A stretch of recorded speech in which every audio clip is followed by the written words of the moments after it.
ያስባንቱ ዳና አማረ ሁሉ ቀና ለኛስ ያንቱ ሱና መንገድ ነው ወደ ጀና ለኛስ ባንቱ ዳና አማረ ሁሉ ቀና ለኛስ ያንቱ ሱና መንገድ ነው ወደ ጀና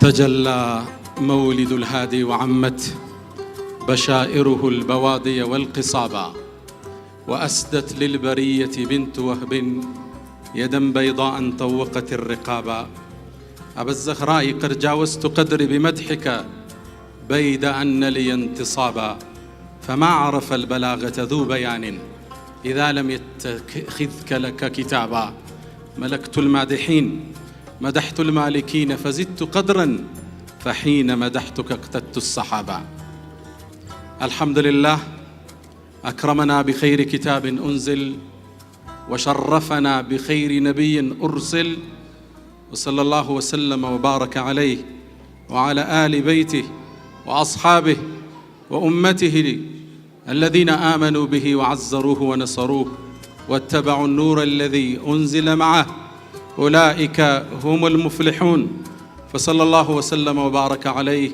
ما ذكره الذاكرون الأبرار فصلى الله وسلم وبارك عليه ما تعاقب الليل والنهار ونسأل الله تعالى أن يجعلنا من خالص أمته وأن يحشرنا يوم القيامة في زمرته السلام عليكم ورحمة الله تعالى وبركاته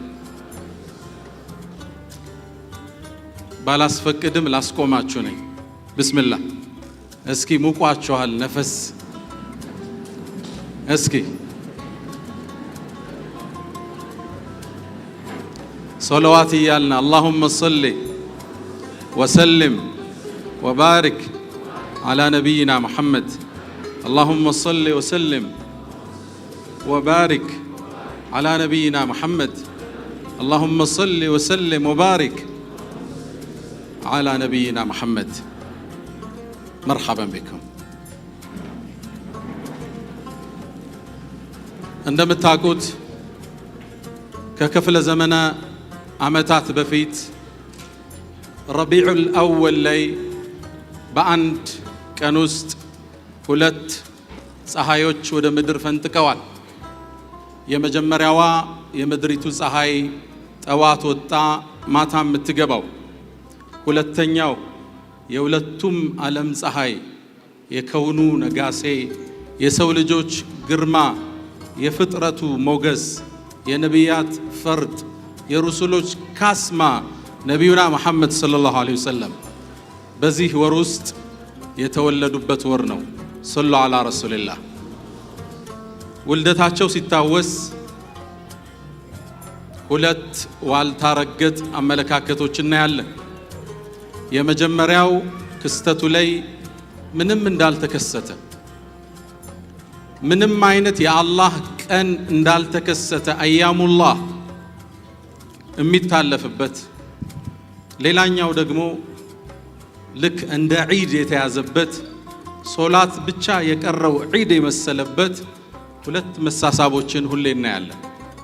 ሁሌም እንደምንለው መሐከለኛው መንገድ ነቢዩ ዓለይሂ ሰላቱ ወሰላም የምናወሳበት ሐታ ሰለፎቹ ረቢዑ ነበዊይ ነው የሚሉት፣ የነቢዩ ወር ይሉታል። ለምን? አንደኛ የተወለዱበትን፣ ሁለተኛ ምድራዊ ቆይታቸው የተቋጨበት ነው። ያ የተከበረ የእድሜ ክፍል የተጀመረበትና የተዘጋበት ነው። አላህ ያከበረው የእድሜ ክፍል ለዓምሩክ የማለበት በእድሜ እምላለሁ ያለበት። ነቢዩ ዓለይሂ ሰላቱ ወሰላም የመጀመሪያ ህልም ማየት የጀመሩት የነቢይነት መገለጫ ረቢዕ ውስጥ ነበር። ከዛም ከ6 ወር በኋላ ነው ረመዳን ውስጥ ኢቅራ ሚል የወረደላቸው። ረቢዕ ሲታወስ ነቢዩ ዓለይሂ ሰላቱ ወሰላም ታላቁን ሂጅራ ያደረጉበት ነው። የሙስሊሞቹ አቆጣጠር የሚጀምርበትን ወር ሂጅራ ያደረጉት ረቢዕ ውስጥ ነው። ረቢዕ ውስጥ ነው መዲና የገቡት። መስጂዳቸውን የገነቡት ረቢዕ ውስጥ ነው። ረቢዕ ውስጥ ነው ነቢዩ ዓለይሂ ሰላቱ ወሰላም ወሲቀቱል መዲና የመዲና ማህበረሰብ የሚኖርበትን ህገ መንግስት ያረቀቁት በዚህ ወር ውስጥ ነው። ሐታ ባዕዱል ሙአሪኺን ረጀብ ላይ ነው ቢባልም ረቢዕ ውስጥ ነው ይላሉ። ሚዕራጅ እንኳን የወጡበት ረቢዑ ነበዊ የእሳቸው ደማቅ አሻራ ያለበት ወር ነው። መወለዳቸው ደግሞ ተራ ክስተት አይደለም። አላህም እንዲሁ አላለፈው በመላካቸው አይደለም፣ በመወለዳቸው ምድር ላይ ፍጥረተ ዓለሙ ላይ ከስተዋል ክስተቶች። ኢማም አስዩጢ እንደሚዘግቡት ሙአሪኾቹ እናታችን አሚና እንዳስተላለፈችው እናታቸው አሚና እንዳስተላለፈችው ብርሃን ከኔ ወጥቶ የሻም ሀገር ህንፃዎችን አበራ። ይሄ ተራ ክስተት አይደለም። ፋርስ ውስጥ ለዓመታት ይገዙት የነበረ እሳት ጠፋ። ይሄ ተራ ክስተት አይደለም። የሚደርሱበትን የዳዕዋ ጥግ አላህ ያሳየን። የኪስራ ቤተ መንግስት ምሰሶዎች ፈረሱ። የቤተ መንግስቱ ከፈሎ ፓርት ተናደ። ተራ ክስተት አልነበረ። ረቢዑ ነበዊ በመወለዳቸው እጅግ በጣም ደስተኛ ነን። ከሳቸው ጋር አላህ ጀነት ውስጥ ይሰብስበን። ሐውዳቸውን ከሚጠጡት አላህ ያደርገን። እሳቸውም እንዲሁ አላለፉትም። ነቢዩ አለይሂ ሰላቱ ወሰላም እሳቸውም ሰኞ ሲጾሙ ሲጠየቁ የተወለድኩበት ወር ነው ብለዋል ነቢዩ አለይሂ ሰላቱ ወሰላም። ተራ ክስተቱ ነው አላለፈ። በዚህ ወር ውስጥ መደሰት፣ አላህን እሳቸውን በእኛ ላይ መላኩን ማመስገን፣ እሳቸው ላይ ሰለዋት ማብዛት፣ በዚህ መልኩ ሲራቸውን ማውራት፣ መጽሐፎችን ማደል፣ ፓምፕሌቶችን ማደል፣ ስለ ሂጅራቸው ማውራት፣ ስለ ሚዕራጁ ማውራት ወደ አላህ ከሚያቃርቡን መልካም ስራዎች ናቸው። ሙስሊም ሆኖ የተደሰተ አይደለም፣ ካፊር ሆኖ ብቻ አይደለም።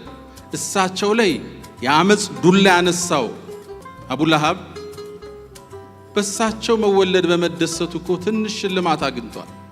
ከነ ኩፍሩ፣ ከነ አመፁ፣ ከነ ትቢቱ ቁርአን ኩፍሩን ደንግጎበት ማለት ነው። ከማ عند البخاري معلقا ቡኻሪ እንዳስተላለፉት ነቢዩ አለይሂ ሰላቱ ወሰላም ሰሉ ዐላ ረሱልላህ ልክ ሲወለዱ አጎታቸው ሰማ። የአባታቸው ወንድም ነው የአብዱላህ መሐመድ የሚባል ልጅ ተወለደለት ተባለ። መጣ። ያበሰረችው ባሪያ ነች፣ ሱወይባህ ትባላለች። ከመደሰቱ የተነሳ ነፃ ወጣት። ይሄ ነፃ ማለቱ ግን ጠቀመው። እዛው ቡኻሪ ሙዓለቅ አድርጎ እንዳወራው አባስ የሱ ወንድም በህልሙ አየው። እንዴት ነህ ሁኔታ አለው። እኔማ በምታየው ከባድ ቅጣት ውስጥ እገኛለሁ፣ ስቃይ ውስጥ እገኛለሁ። ሰኞ ግን በመወለዳቸው ሱወይባን ነፃ በማውጣቴ አላህ ቅጣቱን ያቀልልኛል አለ። ልብ ብላችኋል? ከነ ኩፍሩ ከነ ጥመቱ ተበት የዳ አቢ ለሃብን ወተብ። እኛስ ሙእሚኖቹ ወደናቸው የኖርነው ሱናቸው ላይ የጸና ነው፣ መስመራቸው ላይ የተገኘ ነው። ሽልማታችን ምን ይሆን? የእሳቸውን ሐውድ ከሚጠጡት አላህ ያድርገን። ለዛ ነው ናስረዲን ድመሽቂ የድሮው የሻም ሀገር የሐዲስ ኤክስፐርት እቺን የቡኻሪን ሪዋያ ያነሳና በግጥም ይቋጫታል። ኢዛ ካነ ሃዛ ካፊራን ጃአ ዘሙሁ ተበት የዳሁ ፊል ጀሒም ሙኻለዳ አተአነሁ ፊ የውም ልኢትነይን ዩኸፈፉ ዐንሁ ብስሩር ቢአሕመዳ ፈማ ظኑ ብልዓብድ አለዚ ዓሸ ጡለ ዑሙሪሂ ቢአሕመደ መስሩረን ወዓሸ ሙሕዳ። እስኪ ሰቡት ይላሉ እሳቸው። ያነ ቁርአን የደነገገበት ቅጣቱን ውርደቱን ሰኞ በመደሰቱ ነፃ ከተባለ በተውሂድ የኖረ ሱናቸውን የያዘው የእሳቸው ተከታይ ልጆቹን መሐመድ አህመድ ብሎ የሰየመው ደረጃው ምን ይሆን ይላሉ። ትልቅ ደረጃን አላህ ይስጠን። ስለዚህ ወስያዬ ሁለት ነው። መውሊድ እናከብራለን የምትሉ ሰዎች ሲራቸውን ብቻ ያከበራችሁ አድርጉት። እናወግዛለንም የምንል ሰዎች ቀኑን እንዳንጸየፈው እንጠንቀቅ። የፈንጅ ቀጠና ነው። መደሰት ይባላል፣ ደፍቃ ሩህያ መጡልም የሚባል ስሜት ከማውገዝ ጋር ተያይዞ እንዳይደርቅብን ጥንቃቄ ያሻል። ሱናቸው ላይ እንገኛለን። በሱናቸው መንገድ ላይ ሁለቱ ተወዳጅ ኡስታዞች አሳማሪ ውብ የሆነን ታሪክ ተጨባጭ ሐሳብ ነግረውናል። ይሄ የሳቸው ፈለግና ሱና ግን ዝም ብሎ አይደለም ወደ ትውልድ የተላለፈው በርካታ መስዋዕትነት ተከፍሎበታል እንደምታውቁት በነብዩ አለይሂ ሰላቱ ሰላም ልክ ታሪካቸው የተጠና ህይወታቸው የተዘገበ ሰው ምድር ላይ አላለፈ እኛ ኡመቱ ኢስናድ እንባላለን ሰነድ ያለን ዲኖች ነን አንድ ነገር ከመሬት ተነስተን አንናገርም ወዓን እያልን ምንጫለን ምንመለስበት الاسناد من الدين ولولا الاسناد لقال من شاء ما شاء اسناد ከለለህ መመለሻ ማጣቀሻ ማንም ሰው የፈለገውን ይል ነበር ማንም ሰው ሐሳብ እንዲሰጥ አልተፈቀደለትም እንዲከተል ብቻ ነው فاتبعوني يحببكم الله የሳቸውን እርምጃ እንድንከተል ታዟል ይሄን እርምጃቸውን ይሄን ፈለጋቸውን በማውጣት ግን የተከፈለው መስዋዕትነት እጅግ በጣም ብዙ ነው ሰፊ ነው የቱም በዚህ አጭር ሰዓት ነግራችኋለሁ ሰሃባዎች ይሄን ሱናቸውን ወደ ትውልድ በማስተላለፍ የከፈሉት ወሰን የለሽ መስዋዕትነቶች አሉ ከአቡ ሁረይራን ጀምር የሳቸው ዋና የህይወት ዘጋቢ እሱ ነው አቡ ሁረይራ ስለራሱ ሲናገር እኔ እኮ አንዳንዴ ይላል ምድር ላይ እርቦኝ በበላው አጥቼ እንከባለል ነበር ይላል ሰዎቹ በሽታ የጣለኝ ይመስላቸዋል እኔ ግን ረሃብ ነው የጣለኝ ይላል ይሄን ያለበት ምክንያት አለው በሰሃቦቹ ዘመን ሰፊ ሐዲስ ያስተላለፈው አቡ ሁረይራ ነው አክثر አቡ ሁረይራ መባል ጀመረ ዘገባ በዛስ አቡ ሁረይራ ሲባል ተቆጣና ወጣ ላላበዛ ነው እንዲያል እናንተ ስራ ስትሰሩ እኔ ስራ ትቼ ረሃብዬ ቆላይ ነው ያስኩቴን ሐዲስ ይላቸው ነው አቡ ሁረይራ በዚህ ኡመት ውስጥ ትላልቅ መስዋዕትነት ከከፈሉ ሰሃባዎቻችን ውስጥ አንዱ እሱ ነው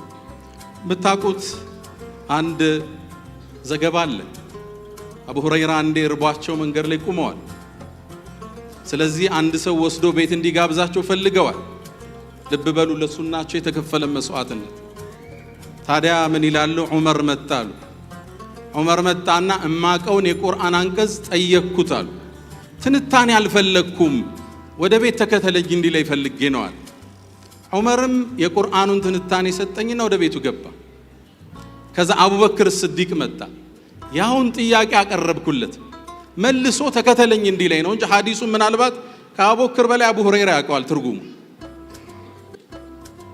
አቡበክርም ምላሽ ሰጠኝና ወደ ቤቱ ገባ ከዛም ይላል አቡ ሁረይራ ፈጃአ አቡል ቃሲም የቃሲም አባት መጡ ይላል ልክ ሲያይኝ ለሳቸው ትርጉሙ ምንድነው አያስፈልግም ግልጽ ነው አይደል ረሱልን ግልጽ ነው ያቃታል فعلم ما في وجهي ونفسي ፊቴም ልቦናዬም ያለውን አወቁ አሉ ነብዩ አለይሂ ሰላቱ ሰላም ከዛም ያ አባህር አንተ አቡ ሁረይራ الحق ተከተለኛል አቡ ሁረይራ ከችከች ከነብዩ ጀርባ ቤታቸው ገቡ ሚስታቸውን ጠየቁ ምንም ይበላል ምንም የለም ከአንሷሮቹ የተላከልህ ወተት አለ ወተቱንም ነብዩ አነሱና አቡ ሁረይራ ደስ አለው ጥሙን ሊቆርጥ ነው ረሃቡን ሊያስታግስ ነው እጠጣለሁ ብሎ ሲነሳ አንተ አቡ ሁረይራ አህለ ሱፋን ጥራቸው አሉት አህለ ሱፋ ማለት ነብዩ መስጂድ ሰለላሁ ዐለይሂ ወሰለም ጀርባ የሚኖሩ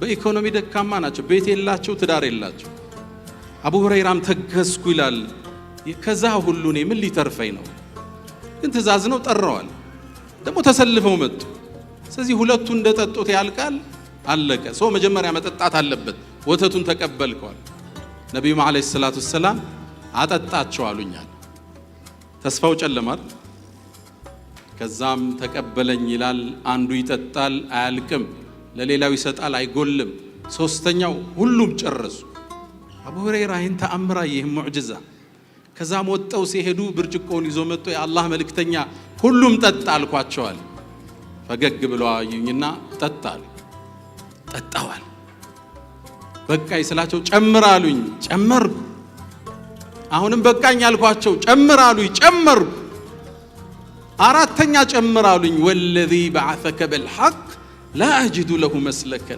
ማስገበ የለኝም ይቅርታ አልኳቸዋል ከዛም ነብዩ አለይሂ ሰላቱ ሰላም ፈገግ አሉና የተረፈውን ጠጣው አስቀመጡት ይላል اللهم صل وسلم على سيدنا محمد ማሳየት የፈለኩት አቡ ሁረይራ ይህን ሱና እኛ ጋር ለማድረስ የከፈለው መስዋዕትነት ይርበው ነበር፣ ይጠማው ነበር። ነብዩም አለይሂ ሰላቱ ወሰላም ወደ መጨረሻ እድሜያቸው ጊዜ አንዴ ጠሩት። አቡ ሁረይራ ያዛት ሆርሳለች ምግብ ሚይዝባት። እሱ ምንድነው አሉት። ይሄማ ምግብ ምይዝበት ነው አውጣው አሉኝ። የተወሰነ ምግብና ቴምር ደፋዋሉ። ዱዓ አደረጉና መልሰው አሉኝ። መለስኩት ይላል። ከዛም አሉኝ አንተ አቡ ሁረይራ ምግቡን አውጥተህ እንዳትበላው እጅህን እየሰደድክ ዝገን አሉኛል። በአላህ ይሁንብኝ ይላል አቡ ሁረይራ። እዚች ኮሮጆ ውስጥ በነብዩ ዘመን በላውባታል። ልብ ብላችኋል። ሶሒህ ሐዲስ ነው። ከዛ እሳቸው አለፉ። በአቡበክር ዘመን ጊዜ በላውበታል 2 ዓመት ከምናምን። ከዛ የዑመር ጊዜ መጣ። እዚች ኮሮጆ ውስጥ በላዋል። ሙዕጂዛቸው ነው ሰለላሁ ዐለይሂ ወሰለም። ከዛም የዑስማን ዘመን መጣ። ዑስማን ዘመንም ተመገብኩበታል። ከዛም ዑስማን የተገደለ ቀን ላይ በነበረው ግርግር መጋዘኔን አጣሁት ይላል አቡ ሁረይራ። መስዋዕትነት ከፍለዋል። ይሄን አይተውት ነው ነብዩ ካዝናህን አሉት እጁ ላይ ሰለላሁ ዐለይሂ ወሰለም። የአኢማዎችን ታሪክ ብናመጣ የሰለፎችን ታሪክ ይህን ሱና እኛ ለማድረስ የከፈሉት መስዋዕትነት ከባድ ነው። የሐዲሱን ሰነድ ጥግ ለማድረስ የወሰዱት መስዋዕትነት ከባድ ነው። ኢማሙ ዳር الهجራ እናውራ። ረወት ትርሚዚ ወአሕመድ ወገይሩሁማ ያስተላለፉት ዘገባ አለ። ነብዩ አለይሂ ሰላቱ ወሰላም ኢማሙ ማሊክን የሚገልጽ ሐዲስ ተናግረዋል። ኢብኑ ዑየይና ይሄ ሐዲስ ኢማሙ ማሊክን ነው የሚመለከት ይላሉ። ዩሽኩ ነው የሚሉት ትርሚዚና አሕመድ ላይ እንዳለ ለወደፊት እኮ ይመጣል። ሰዎች ግመል እየነዱ ወደ መዲናው ኢማም ይመጣሉ። ፈላ የጅዱና አሐደን አዕለመ ምን ዓሊም ልመዲና ከመዲናው ኢማም በላይ ዓሊም የማይገኝበት ዘመን ይመጣል ብለዋል። ኢማሙ ማሊክ ነው ይላሉ ኢብኑ ዑየይና ወገይሩሁ። እኒህ ሰው ታሪካቸውን ብታነቡት ሲራቸውን ስታነቡት ለዲኑ የከፈሉት መስዋዕትነት ለነቢዩ ዓለይሂ ሰላቱ ወሰላም የነበራቸው ክብር፣ ለሐዲሳቸው፣ ለሚኖሩበት ምድር፣ ለቤተ ዘመዶቻቸው የነበራቸው ወሰን የለሽ ክብር ወትወቂሩ የተለየ ክብር ነበራቸው። ሐዲስ ኢማሙ ማሊክ ከማስተማራቸው በፊት ሻወር ይወስዳሉ፣ ሽቶ ይቀባሉ፣ ጺማቸው ይበጠራል፣ የሚያምር ልብስ ይለብሳሉ። ሪዝቃቸው ሰፊ ነበር በህይወታቸው። በርካታ ባሮች፣ የሚያምር ቤት ነበራቸው ይላሉ ኢማም ዘሃቢ። ከዛ ቤታቸው በግርማ ሞገስ ይወጣሉ። መጅሊሳቸው ላይ ቁጭ ይላሉ። አንድ ሰው አይናገር፣ ጸጥ ነው የሚለው። የአቡ ሐኒፋ መድረክ ውይይት ያለበት ነው። የኢማሙ ማሊክ መድረክ ይቀራል፣ ይተነትናሉ፣ ጸጥ ያለ። እዛ መሃል ውስጥ አንድ ሰው ተሳስቶ ድምፁን ከፍ ካደረገ አንድ የቁርአን አንቀጽ ይቀራሉ። ያ አዩሃ الذين آمنوا لا ترفعوا أصواتكم فوق صوت النبي ከነብዩ በላይ ድምፃችሁን ከፍ አታርጉ እንጂ። ይሄ እኮ በህይወት ያለው የወረደ አንቀጽ ነው። ሱናቸውም ላይ ተግባራዊ ይሆናል። ከነብዩ ፊት ቀደም ቀደም በሳቸው የሐዲስ መድረክ ላይ መጮ ማውራት ኢማሙ ማሊክ ጋር ከባድ ቅጣት የሚያስቀጣ ከመጅሊሱም ሊያስወጣ ይችላል። አንዴ ሂሻም ኢብኑ አማር የሚባል ግለሰብ እሳቸው ጋር መጣ። ከሩቅ አገር ነው የመጣው፣ ሐዲስ ሊማር ነው። እንደገባም ኢማሙ ማሊክን አናግሩኝ አላቸው፣ ሐዲስ ስጡኝ አላቸው። ኢማሙ ማሊክ አይ እኛ ዘንድ ይቀራብኛል እንጂ እኔ አልቀራም አሉት። ያ ኢማም አስተምሩኝ እንጂ አላቸው። ተበሳጩ። እንደገናም ተጨቃጨቃቸው። አስወጡት አሉት ኢማሙ ማሊክ። አስወጡትና 17 ጅራፍ ተገረፈ ያንን መድረክ በመረበሹ። ከዛም ኢማሙ ማሊክ ሐዲሱን ጨርሰው ልክ ሲወጡ በር ላይ ጠበቃቸው። አንቱ ኢማሙ ያላቸው አባቴ እኮ ቤቱን 20,000 ድርሃም ሽጦ ሐዲስን ፈልግ ብሎ ላከኝ። ልብ ብላችኋል? አባት ቤቱን ሽጦ ሲሰጥህ ማለት ነው። ለዚህ ሰነድ የተከፈለለት ለዚህ ሱና የተከፈለለት ዋጋ ወደር የለሽ። አባቴ ቤቱን 20,000 ድርሃም ሽጦ ሰጥቶኝ እርሶ ዘንድ ልቀራ ብመጣ ያስገርፉኛል እንዴ? በአላህ ይሁንብኝ ይቅር አልለውትም አላቸው። ደነገጡ። ቤት ሽጦ የመጣ ወጣት ሲገረፍ ተከዙና መውጫው ምንድነው? በምን ነው ይቅር ምትለኝ አሉት። እሱም ምን አላቸው?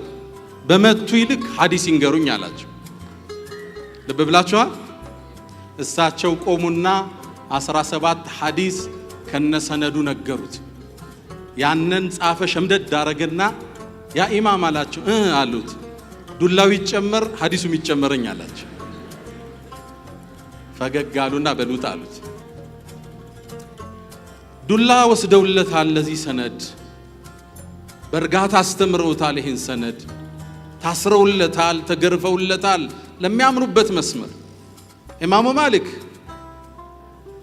ስንቱን ላውራችሁ፣ እዛ አካባቢ ተቆጣጣሪ ቆመዋልና እየቆረጥኩ ኢማሙ ማሊክ ለምንድነው ማሊኪያ መዝሐብ እጃቸው እንዲያርገው የሚሰግዱት? ግልጽ ነው። ማሊኪዮች ሲሰግዱ ካያችሁ ስፔሻሊ ወደ መግሪብ አካባቢ ኢማራትም የተወሰኑ እጃቸውን ለቀው። ለምን ነው እጃቸው የሚለቁት?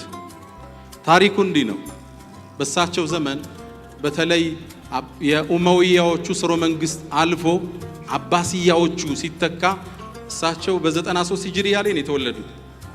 ሁለተኛው ኸሊፋ የነበረው አቡ ጃዕፈር መንሱር የሚባለው ያኔ እሱ በመሾሙ ህዝቡ ዘንድ አመጽ ቅሬታ ነበረ። እነዛ አመፀኞች አንዲትን ሐዲስ መረጃ አገኙ መንሱርን ለመቃወም። እሷም ኢማሙ ማሊክ የሰጡት ናቸው። እሳቸው ምን አሉ? አንድ ሰው ተገዶ ሚስቱን ቢፈታ ጠላቃው አይወድቅም አሉ። ምነው ቢነስል ቁርአን ኢላ መን ኡክሪሃ ወቀልቡሁ ሙጥመኢኑን ቢልኢማን ስለሚል የትኛውም አይነት ሙባያዓ ይሁን ቃል መግባት፣ የትኛውም ውሳኔ ተገደህ ከሆነ አይሰራም አሉ። እችን ያዟትና ተቃዋሚዎቹ እኛ መንሱርን ሙባያ የገባንለት ተገደን ስለሆነ በኢማሙ ማሊክ ፈትዋ መሰረት በይዓችን ፈርሷል። የከተማው አስተዳደር ተቆጣ። ኢማሙ ማሊክን ጠርና ይሄን ሐዲስ አትናገረው ያለ ቦታው ሰው እየተጠቀመብን ነው አሉ። እሳቸው ግን መናገራቸውን ቀጠሉ። ሐቅ ነው። ሰላይ ከተተ መድረካቸው ላይ አሁንም ይናገሩታል። አስጠራቸው የመዲናው ንጉስ፣ እሱን የሾመው መንሱር ነው ኸሊፋው። ጠራና አወገዛቸው፣ ሰደባቸው፣ አሰራቸው። ሊያዋርዳቸው ጺማቸውን ላጨው። በደንብ እንዲገረፉ ወሰነ። ከግርፋቱ መበርታት የተነሳ ክንዳቸው ወለቀ።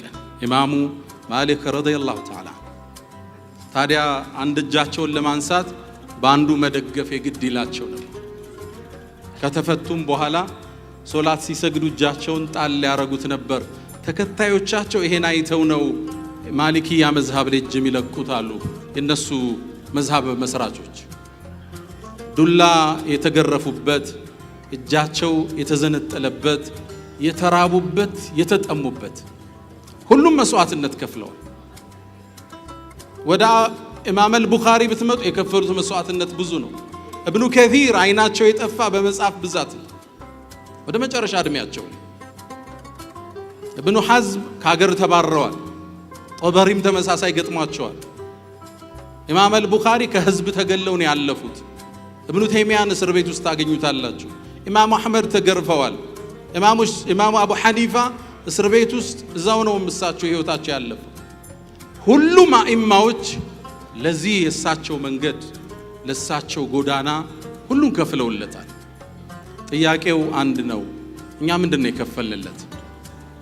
የእሳቸውን ፋና ለትውልድ ለማስተላለፍ፣ ትውልድን ለመጥቀም፣ የሰው ልጆችን ከጨለማ ለማውጣት፣ የሰው ልጆችን ከፍ ለማድረግ ቢአምዋሊኩም ወአንፉሲኩም ነው የሚለው።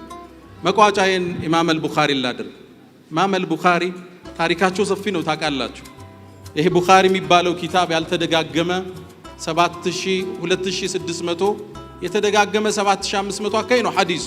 ከ600 ሺህ ሐዲስ ነው ያወጡት። ይህን ሲሰበስቡ የዓለምን አቅጣጫ ዙረዋል። ገንዘብ ሰውተዋል፣ ቅጠል በልተዋል። አንዴ የገጠማቸውን መቋጫ ላድርግ። ወደ ተለያየ ዓለም ሲዞሩ በመርከብ ይሄዳሉ። የገጠማቸው ክስተት መርከብ ላይ ያሉ አንድ ሰው አብሯቸው ይሳፈራል። ይሄ ሰው በወሬያቸው መሃል ምን ይዘሃል አላቸው። ብዙ ሺህ ድርሃም ይዘው ነበር። ሰውየውም ሲሰማ እንዲህ አይነት ብር መርከብ ላይ ግለሰብ ይዞት በጣም ብዙ ብር ነው። ቋመጠ። ሊወስደውም ፈለገና በሌሊት ተነሳ። እሳቸው የጠቀሱለትን የብር መጠን ጠፍቶኛል ብሎ መርከቡ ላይ ተናገረ። የመርከቡ አስተባባሪዎች መጡ፣ ፍተሻ ጀመሩ። ማን ነው የወሰደበት? ማን ነው የሰረቀው? ኢማም አልቡኻሪ ይሄን ክስተት ሲሰሙ ደነገጡ። ወዲያውኑ የያዙትን ያን ሁሉ 1000 ድርሃም ወንዝ ውስጥ ጨመሩት። ሲፈተሹ የለም። ተመልከቱ፣ የያዙትን ወርቅ የያዙትን ብር ወንዝ ላይ ጨመሩት። ከዛ ሰውየው ተፈልጎ ሲታጣ ወደ እሳቸው መጣ። አይኑን በጨው አጥቦ ነው የሚባላል። ያን ብር የት አርገው ነው አላቸው። ከኔ ጋር ናችሁ? ብሩን ግን የት አርገው ነው ሲፈተሽ የጠፋ አሉት። አይኔማ ጮኸ ስትናገር ስሰማ ሲፈትሹ ቢያገኙብኝ የነብዩን ሐዲስ ማስተላልፍ ሰው ነኝ ሰለላሁ ዐለይሂ ወሰለም። ስሜ ሊጠለሽ ነው፣ የሐዲሱ ደረጃ ሊወድቅ ነው። ቢረበኝ ይሻላል ብዬ ወንዝ ውስጥ ጨመርኩት አሉት። ስም ተጠብቋል፣ ገንዘብ መስዋዕት ተደርጎ አካል ተጎድቷል፣ ተርበዋል፣ ተሰደዋል፣ ተጠምተዋል። ታዲያ የዛሬ ወሲያዬ ነቢዩ ዓለይሂ ሰላቱ ወሰላም ወደ አኼራ ተሻግረዋል። ሱናቸው እኛ ውስጥ አለ። እሱም በማድረስ እሱም በማስተማር እሱን ለትውልድ በመስጠት ላይ ሙሉ ጊዜ ትኩረት ይፈልጋል፣ ጽናት ይፈልጋል። አዎ ንግዱ ቢዚ ያረጋል። አዎ ህይወቱ ስንክሳር ሆናለች። አዎ የኑሮ መጣበብ አለ። ግን ግብ አይረሳም፣ ዓላማ አይረሳም። የያዝነው ሪሳላ አለ፣ አላህ ያከበረን። እሱን ከነ ጭንቀታችን ከነ ጊዜ ማጣታችን ከነ ቢዚነታችን ሱናቸውን ለትውልድ እናስተላልፍ ዘንድ ዛሬ ወሲያ የምሰጥበት ነው። አላህ ነብዩ ጋር ጀነት ውስጥ ይሰብስበን፣ በሳቸው ላይ ሰለዋት ከሚያበዙት አላህ ያድርገን። ወሰለላሁ ወሰለም ወባረከ አለ ሰይድና መሐመድ። ሰላም አለይኩም ወራህመቱላሂ ተዓላ ወበረካቱ። ያስፋንቱ ዳና አማረ ሁሉ ቀና ለኛስ ያንቱ ሱና መንገድ ነው ወደ ጀና